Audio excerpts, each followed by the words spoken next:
Bismillahirrahmanirrahim. Assalamualaikum warahmatullahi wabarakatuh. Halo teman-teman semua, perkenalkan nama saya Virginia Nur Hafiz. Saya dari kelas PGMI 3A dengan NIM 233141038. Di sini saya akan menyampaikan materi mengenai keterampilan berbahasa. Simak video selengkapnya ya. Nah, bahasa merupakan media utama manusia untuk menyampaikan ide, pemikiran, dan emosi. Kemampuan berbahasa yang baik terdiri dari 4 aspek utama, yaitu menyimak, berbicara, membaca, dan menulis. Keempat aspek ini saling melengkapi dan membentuk dasar keterampilan berkomunikasi. Nah, memasuki komponen yang pertama yaitu menyimak. Menyimak adalah proses memahami pesan yang diterima secara lisan melalui telinga dan melibatkan analisis serta interpretasi. Menyimak berbeda dengan sekedar mendengar, karena memerlukan perhatian penuh dan pemahaman kritis. Nah, selanjutnya adalah komponen menyimak. Komponen menyimak itu ada 4. Yang pertama yaitu mendengar aktif, di mana kalian itu harus fokus pada nada suara, intonasi, dan isi pembicaraan. Yang kedua yaitu memahami. Kalian harus mengerti konteks dan maksud dari pembicara. Selanjutnya adalah menginterpretasi, yaitu memberikan makna terhadap informasi yang disampaikan. Dan yang terakhir adalah evaluasi, mengukur validitas atau pentingnya informasi yang kalian terima. Nah, sebenarnya apa sih manfaat dari menyimak itu? Manfaat dari menyimak itu ada beberapa, yaitu meningkatkan pemahaman dalam komunikasi interpersonal, bisa juga untuk mengembangkan kemampuan analisis terhadap informasi lisan, dan juga mengurangi resiko kesalahpahaman. Selanjutnya adalah berbicara. Berbicara adalah keterampilan menyampaikan pesan melalui ujaran secara efektif, baik dalam bentuk formal maupun informal. Nah, komponen berbicara ada 4. Yang pertama adalah artikulasi atau kemampuan mengucapkan kata-kata dengan jelas.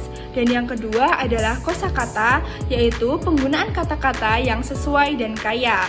Dan yang selanjutnya adalah intonasi dan ekspresi, menyesuaikan nada dan gaya bicara dengan konteks. Jadi kita harus sesuai ya. Terus yang terakhir adalah kepercayaan diri, yaitu menghadirkan rasa percaya diri dalam menyampaikan ide. Ini adalah komponen yang paling penting loh. Nah, sebenarnya apa aja sih manfaat berbicara itu? Manfaat berbicara itu antara lain ada meningkatkan kemampuan persuasi dan negosiasi. Ada juga membantu menyampaikan ide secara logis dan runtut. Dan selanjutnya adalah mempermudah kolaborasi dalam tim. Selanjutnya adalah membaca. Membaca adalah proses memahami dan menganalisis teks tertulis untuk mendapatkan informasi, baik eksplisit maupun implisit. Nah, komponen membaca ada 4. Yang pertama yaitu pemahaman literal. Pemahaman literal adalah memahami makna dasar dari teks tersebut. Yang kedua ada pemahaman interpretatif, yaitu menangkap makna tersembunyi atau implisit. Yang ketiga ada pemahaman kritis, yaitu mengevaluasi isi teks yang mengukur validitas atau relevansinya. Dan yang terakhir adalah pemahaman kreatif, atau mengembangkan ide baru berdasarkan informasi yang dibaca. Nah, manfaat dari membaca itu apa aja sih? Manfaat dari membaca itu bisa memperkaya wawasan dan memperluas cakrawala berpikir. Bisa juga buat meningkatkan daya ingat dan konsentrasi. Dan yang terakhir adalah menjadi sumber inspirasi dan ide kreatif. Nah, selanjutnya adalah aspek yang terakhir yaitu menulis. Menulis adalah kemampuan menuangkan gagasan, emosi, atau informasi ke dalam bentuk teks yang terstruktur dan komunikatif. Nah, selanjutnya adalah komponen menulis. Komponen menulis ini yang pertama ada ide pokok, yaitu gagasan utama yang menjadi dasar tulisan. Yang kedua yaitu organisasi teks atau penyusunan informasi secara sistematis seperti pendahuluan, isi, dan penutup. Yang ketiga adalah bahasa, penggunaan tata bahasa dan kosakata yang tepat. Yang selanjutnya adalah gaya menulis, yaitu penyesuaian gaya dengan tujuan dan audiens. Nah, sebenarnya apa sih manfaat dari menulis itu? Manfaat dari menulis itu bisa mengembangkan kemampuan berpikir kritis dan analitis. Yang kedua, menjadi media ekspresi ide dan kreativitas. Dan yang ketiga adalah melatih ketelitian dan ketepatan dalam berkomunikasi. Nah, kan tadi sudah disebutkan ada 4 aspek. Pastinya antara keempat aspek tersebut pasti ada hubungannya dong. Nah, kita bahas yang pertama yaitu hubungan antara menyimak dan berbicara. Yang pertama, menyimak sebagai dasar berbicara. Nah, menyimak membantu kita memahami konteks isi dan pembicaraan sebelum memberikan respon. Dengan menyimak, kita dapat memahami bahasa, intonasi, dan cara berbicara yang dapat diterapkan saat berbicara. Yang kedua adalah berbicara dipengaruhi oleh menyimak yang baik. Ketika kita menyimak dengan baik, kita dapat memberikan tanggapan yang relevan dan tepat dong pastinya. Nah, menyimak memungkinkan kita memperbaiki kesalahan komunikasi, seperti salah paham atau penggunaan kata yang tidak sesuai. Yang ketiga adalah keterkaitan dalam komunikasi dua arah. Komunikasi efektif melibatkan siklus menyimak dan berbicara secara terus-menerus.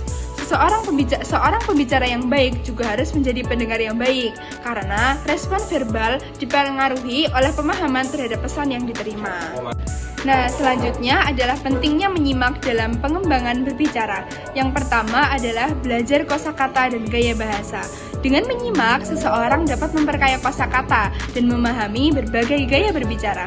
Yang kedua adalah meningkatkan kepekaan sosial. Menyimak dengan baik membantu kita memahami emosi, maksud, dan kebutuhan lawan bicara, sehingga pembicaraan menjadi lebih empatik. Dan yang ketiga adalah mencegah kesalahan komunikasi. Ketika kita menyimak dengan baik, kita dapat menghindari kesalahan dalam menangkap maksud pembicaraan dan memberikan respon yang lebih tepat. Selanjutnya adalah hubungan membaca dan menulis. Yang pertama adalah membaca sebagai sumber inspirasi menulis. Nah, membaca memberikan ide, gaya bahasa, dan struktur teks yang dapat diterapkan dalam tulisan. Dengan membaca berbagai jenis teks, penulis dapat memperluas wawasan dan memperkaya tulisan mereka. Yang kedua adalah menulis untuk memperkuat pemahaman membaca, yaitu menulis rangkuman atau ulasan terhadap teks membantu memperkuat pemahaman isi bacaan. Kegiatan menulis setelah membaca juga membantu menginternalisasi informasi dan ide dari bacaan. Yang ketiga adalah keterkaitan dalam proses belajar bahasa.